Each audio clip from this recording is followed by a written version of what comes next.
ఓ అందమైన సరస్సు. ఆ సరస్సులో ఒక అందమైన హంస ఉండేది. బంగారు రెక్కలతో మెరిసిపోతూ ఉండేది. సరస్సుకు దగ్గరలోనే ఒక పేదరాలు తన 2 కుమార్తెలతో నివసిస్తూ ఉండేది. పేదరాలు ఆమె 2 కూతుర్లు బాధలు చూసి హంసకు జాలి వేసింది. నా బంగారు ఈకలు వాళ్ళకిస్తే సుఖంగా బతుకుతారు కదా అని అనుకుంది.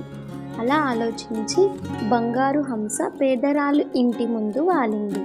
ఆమె హంసను చూసి పో పో, నా దగ్గర ఏం లేదు అంది.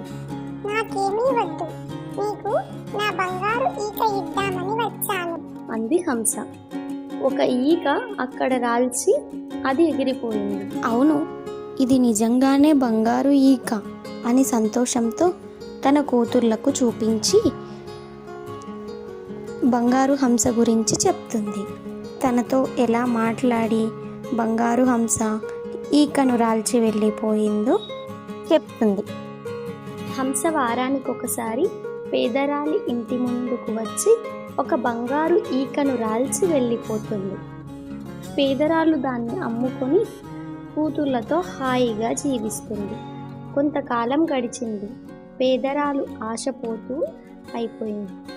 ఈ హంస బంగారు ఈకల్ని ఒకేసారి తీసుకుంటాను, తర్వాత అది రాకపోయినా పర్వాలేదు అన్నదామె. అమ్మా, మనం కష్టాల్లో హంస ఆదుకుంది కదా, మనం దానికి హాని చేయకూడదు అని బతిమలాడారు కూతుర్లు. కానీ తన తల్లి ముందే నిర్ణయం చేసుకుంది. మరుసటి వారం హంస ఎప్పటిలాగే వచ్చింది. ఆమె దాన్ని పట్టుకొని ఈకలను పీకేసింది. ఆశ్చర్యం, ఆమె లాగిన బంగారు ఈకలన్నీ మామూలు ఈకలుగా మారిపోయాయి. ఆశ్చర్యపోతూ, నేను నీకు సహాయం చేశాను, నువ్వు నన్ను చంపాలని చూశావు. ఇప్పుడు నీ చేతిలో ఉన్న ఈకలు మామూలు ఈకలు, వాటికి విలువ లేదు అంది కోపంగా హంస. నేను మళ్ళీ తిరిగి రాను అంటూ బంగారు హంస ఎగిరిపోయింది.